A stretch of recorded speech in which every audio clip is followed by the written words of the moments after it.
प्राचीन मंदिरों का जब भी निर्माण होता है तो तांबे की एक तार जाती है जो गर्भगृह को जोड़ती है जाकर नींव से। इसकी वजह ये होती है कि जो धरती का कंपन है, जो धरती की ऊर्जा है, उसका सीधा गर्भगृह की प्रतिमा के साथ ही भक्तों के ऊपर संचार हो उनका। तो यहाँ पर आप एक तांबे का पाइप देख रहे हैं। कई मंदिरों के निर्माण में ये भी प्रयोग होता है। दरअसल इसके पीछे एक बहुत अच्छी सोच है, एक दिलचस्प सोच है कि मंदिर का निर्माण तो हो गया, लेकिन आने वाले वर्षों में अगर कुछ दिक्कतें हो रही हैं तो कई लोग क्या होता है कि ऊपर का जो इसका खुला हिस्सा है, जो अभी निर्माण चलते हुए खुला हिस्सा रहता है, उसमें से अपनी जो ताकत होती है उसके अनुसार वो उसमें सोना, चांदी, हीरा जो भी डालना चाहते हैं वो डालते हैं। तो कल अगर जीर्णोद्धार की आवश्यकता हो तो उसकी शुरुआती जो कोशिश होती है वो इसमें अर्जित धन के साथ हो जाती है। तो एक तरह से समझ लीजिए कि एक रिजर्व बैंक की तरह होता है ये मंदिर का। जो ऊपर का हिस्सा आप देख रहे हैं इस तांबे की पाइप का, अभी जिसे एक नाभि के तौर पर भी, जो अम्बिलिकल कॉर्ड जो कि एक माँ से जोड़ता है एक शिशु को, ये अम्बिलिकल कॉर्ड की तरह है, नाभि इसे कह सकते हैं आप। वो उसके ठीक ऊपर प्रतिमा राम लला विराजमान हो जाएंगे उस पर। यहाँ पर अभी पूरा ये फाउंडेशन है जो आगे बढ़ता जाएगा और वहां होगा जाकर गर्भगृह। तो यही धरती से लेकर रामलला तक ऊर्जा का संचार होगा और जो भी भक्त यहाँ पर दर्शन के लिए वहां पर ईश्वर की प्रतिमा के सामने पहुंचेंगे वो उस ऊर्जा का एहसास भी ले सकेंगे, उसे अनुभव कर सकेंगे। बारिश आई तो कई बार काम रोकना भी पड़ा। नींव से कोई समझौता हो नहीं सकता था, लेकिन जब काम फिर शुरू हुआ तो तेज गति से हुआ। तब तक ये तारीख भी सामने आ चुकी थी कि 2024 की जनवरी तक मंदिर का प्रथम तल भक्तों के लिए खोल दिया जाएगा।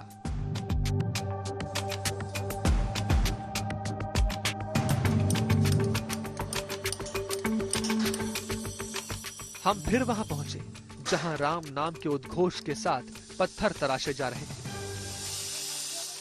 मैं ये अवश्य आपके माध्यम से बताना चाहूँगा कि लगभग प्राण प्रतिष्ठा भगवान की यहाँ पर जब सूर्य अस्त से उजागर होने लगते हैं, जो कि लगभग 14-15 जनवरी के करीब होता है जी, उस समय यहाँ पर संभवतः हर प्रकार की जो अनुष्ठान होंगे, पूजा होगी, नियम होंगे, उसके अनुसार होगा और श्रद्धालु की सचमुच दर्शन की व्यवस्था उस दिन से शुरू होगी। तो यानी 1 जनवरी की जो तारीख है उसके उस तिथि के इर्द गिर्द जी होना है, मतलब वो कोई पक्की बात नहीं है कि एक ही तारीख को, बल्कि जो पुण्य पवित्र तिथि हो जी वो निकाल करके जी, जो लगभग हर हालत में 15 दिन के आगे।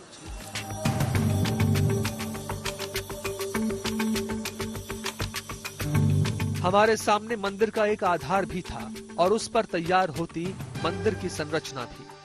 गुलाबी पत्थरों की आभा से दमकता मंदिर का स्ट्रक्चर ये घोषणा कर रहा था कि यह दिव्य है, भव्य है, अलौकिक है। यह व्यवस्था की जा रही है।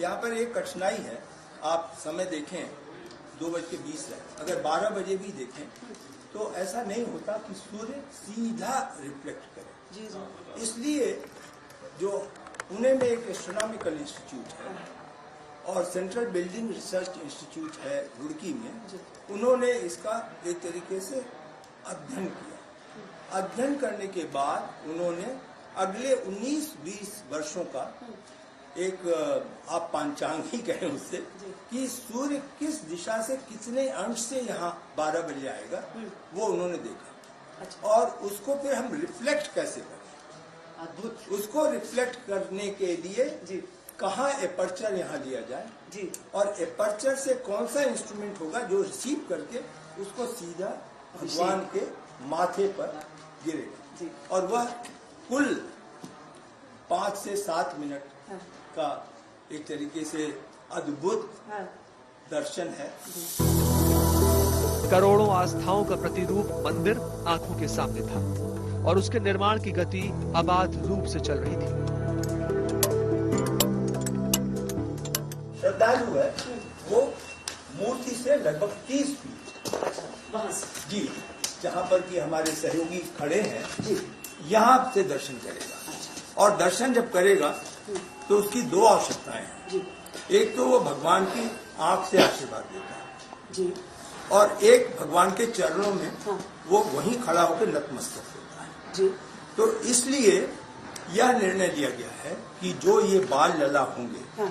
चाइल्ड राम होंगे, जी इनकी लंबाई लगभग 52 इंच से 53 इंच होगी अच्छा लंबाई जी। और बिल्कुल बाल लला होंगे, बाल स्वरूप होगा उनका हाँ। और जो धनुष और बाण भी होगा वो खेलने वाला धनुष और बाण होगा। अच्छा उसके नीचे उनका नेचुरली कमल के उस पर वो खड़े होंगे, समचरण होंगे जिससे दोनों चरण दिखे श्रद्धालु को और उसके नीचे एक सपोर्ट फाउंडेशन। अच्छा तो कुल मिला करके ऊंचाई लगभग 8 फीट से कुछ कम होगी। चंद दिनों बाद वो तिथि भी सामने आ गई जब प्राण प्रतिष्ठा और श्रद्धालुओं के दर्शनों की घड़ी सुनिश्चित हो गई। यार मंदिर में वो प्रतिमा जहां रखी जाएगी वो गर्भगृह भी बन गया। मंदिर तो बहुत लंबा है, पत्थरों का है। अभी इतना काम हो गया, शेष निर्माण काम चल रहा है, तो चलता रहेगा, 1 साल और चलेगा। इसलिए 22 जनवरी सोमवार पौष शुक्ल पक्ष द्वादशी अभिजित मुहूर्त, पंचांग देख, मृगशिरा नक्षत्र। ऐसा कहते हैं कि राम का जन्म अभिजित मुहूर्त में ही हुआ था। हम ठाट में हैं, हम एसी में हैं और हम कूलर में हैं और ये भगवान हमारे देखिए कैसे पड़े हैं। तो इस प्रकार के उनकी दर्द बहुत होता था और किसी प्रकार से बीता 28 वर्ष का बहुत कष्टदायी रहा, यही कहना है। और उससे नहीं, लेकिन कभी भी ऐसा अनुभव नहीं हुआ, न निराशा आई कि नहीं ऐसे ही सब दिन रहेंगे। वही भगवान की उबारी 14 वर्ष वाली वही याद करते थे कि नहीं निश्चित परिवर्तन होगा और रामलला के यह टाट पट्टी सब हटेंगे और भव्य मंदिर बने। अभी तक जितनी परेशानियां रही, जो समस्याएं रही, वो समाप्त हो गई। अब युग बदल गया, अब राम का युग आया और राम के युग में राम राज बैठे त्रैलोका हर्षित भय गए सब शोका। इसलिए यह दृश्य प्राण प्रतिष्ठा की अपने आप में अद्भुत है, विलक्षण है और देखने योग्य है। और इसी प्रकार से प्राण प्रतिष्ठित होकर के जिस दिन भगवान रामलला उस भव्य दिव्य मंदिर के सिंहासन पर विराजमान होंगे, वह अपने आप में विलक्षण। बहुत उत्साहित है, बहुत ज्यादा। मैं राजस्थान से आया हूं अभी और मंदिर पाकिस्तान बॉर्डर है हमारे वहां से 130 किलोमीटर दूर और हम राम मंदिर में दर्शन करने के लिए आए हैं। कैसा बनता है मंदिर, कैसा बन रहा है और भव्य मंदिर बन रहा है आज। तो 22 तारीख को भी उसके बाद जब स्टार्ट होगा तब हम सब आएंगे, सब आप ग्वालियर MP ग्वालियर। बहुत यहाँ पे बहुत अच्छा लगा हमको। मंदिर का निर्माण चल रहा है, हम लोग भी उसमें सहयोग करने के प्रयास कर रहे हैं, पूरा जितना भी बन जाए। बहुत अच्छा। जय जय श्री राम। जी जी जी मैडम, मैं तो यहीं का रहने वाला हूँ, लेकिन राम मंदिर का दर्शन करने के लिए हरियाणा से चलकर आया हूँ। जी बहुत ज्यादा खुशी हो रही है। हम अपने आप को बहुत भाग्यशाली समझ रहे हैं कि हमारे आप लोग भी बाहर से आए, यही भिंड से आया हूँ। सब देखकर एकदम खुश हो रहे हैं। अयोध्या नगरी बदली बदली दिख रही है। हम चित्तौड़गढ़ से आए हैं, चित्तौड़गढ़ राजस्थान, चित्तौड़गढ़ से भीलवाड़ा और चित्तौड़। सर तो सारे राम मंदिर में राजस्थान वाले ही लग रहे हैं। हाँ हाँ हाँ, सब राजस्थान वाले लगे रहे, हमको बहुत अच्छा लगा। राजस्थान का ही, मीराबाई का देश का। हाँ मीराबाई के देश से आप लोग चित्तौड़गढ़ से आए हैं। देखिए देश के हर हिस्से से सब यहाँ पर पहुंचते हैं, अलग अलग इलाकों से यहाँ पर पहुंच रहे हैं, क्योंकि अयोध्या नगरी की बदलती हुई तस्वीर को देखकर सब बेहद उत्साहित रहते हैं। एक तरफ राम मंदिर का निर्माण चल रहा है, दूसरी तरफ वो प्रतिमा कौन सी होगी राम जी की जो स्थापित की जाएगी, जिसकी प्राण प्रतिष्ठा होगी, उसे तय तो कर लिया गया है, लेकिन अभी लोगों के सामने नहीं लाया गया है। 22 जनवरी को प्रधानमंत्री स्वयं उनकी आंखों पर से पट्टी खोलेंगे। 22 जनवरी को मंदिर में प्राण प्रतिष्ठा हो जाएगी। श्री रामलला विधिवत विराजेंगे, लेकिन प्राण प्रतिष्ठा होगी किस प्रतिमा की? और प्राण प्रतिष्ठा क्यों की जाती है? में को सजीव बना देना प्राण प्रतिष्ठा है।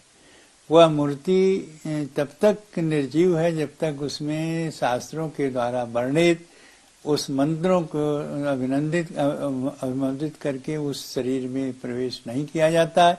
आवाहन किया जाता है कि देवस्य जीवः देवस्य प्राणः अत्र स्थापितम भवतु। इस प्रकार से बहुत मंत्र हैं और उसी मंत्रों के द्वारा उस प्रतिमा में सब जो सारे क्रियाएं उनकी हो चुकी हैं, जैसे जलाधिवात, दुग्धाधिवात और पुष्पाधिवात, औषधाधिवात, ये सारे हो जाने के बाद में तब उस प्रतिमा में ही मंत्रों के द्वारा प्राण प्रतिष्ठा की जाती। जिस देवता के उनकी प्राण प्रतिष्ठा है उसी देवता का आवाहन होता है। आवाहन के बाद उनको उसी प्रतिमा में प्राण प्रतिष्ठित किया जाता है। प्राण प्रतिष्ठा के लिए 3 मूर्तियों का चयन हुआ और इनमें से किसी एक को स्थापित होना है गर्भगृह में, लेकिन कौन सी? 5 वर्ष की आयु का राम, हमारे आपके घर में भी 5 वर्ष का बालक, कैसा लगता है? आंखें कैसी, चेहरा कैसा, मुस्कान कैसी, बॉडी लैंग्वेज कैसी? ऐसी डिजाइन ड्राइंग तैयार की गई, मूर्तिकारों को दिया गया है। ऊंचाई तय की गई है, तलवे से लेकर पैर के अंगूठे से लेकर ललाट 51 इंच। ललाट के ऊपर ये आ जाएगा वो अलग है, हमारा संबंध ललाट तक है। खड़ी मूर्ति 3 मूर्तिकार बना रहे हैं। आगामी 1 हफ्ते में कौन सी मूर्ति सबसे अच्छी बन पाई, किस मूर्ति में डिवाइननेस और बाल सुलभ कोमलता सुकोमलता दोनों आई है, उसमें देवत्व भी होना चाहिए, डिवाइननेस, और उसमें 5 वर्ष के बालक का सुकोमल चेहरा भी होना चाहिए, उसका सिलेक्शन किया जाए। तीर्थ ट्रस्ट के सदस्यों का अपना अपना मत रहा कि कैसे होने चाहिए श्री राम लला। तीनों मूर्तियां पैक हो गई हैं, ये बंद हैं और अभी ट्रस्ट की बैठक होगी, साधु संत की बैठक होगी, वहाँ प्रार्थना करेंगे। जिस परमात्मा को वहाँ बैठना होगा उनकी आभा अंदर से आएगी संतों के पास और ट्रस्ट के लोगों के पास। सब लोग एक होकर के कहेंगे कि ये मूर्ति जाएगी, वही मूर्ति खोली जाएगी।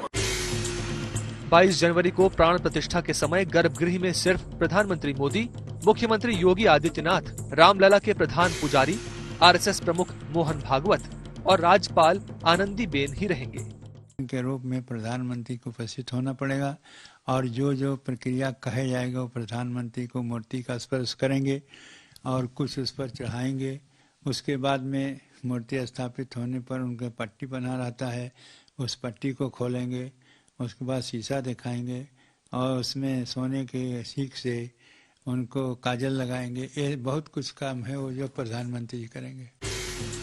प्राण प्रतिष्ठा की ये मान्यता है कि सबसे पहले जब प्रतिमा की आंखों से पट्टी खोली जाती है तो उन्हें आईना दिखाया जाता है ताकि वो सबसे पहले स्वयं को देखें और फिर काजल लगाया जाता है। प्रधानमंत्री मोदी इस परंपरा को निभाएंगे और पहली आरती भी उतारेंगे।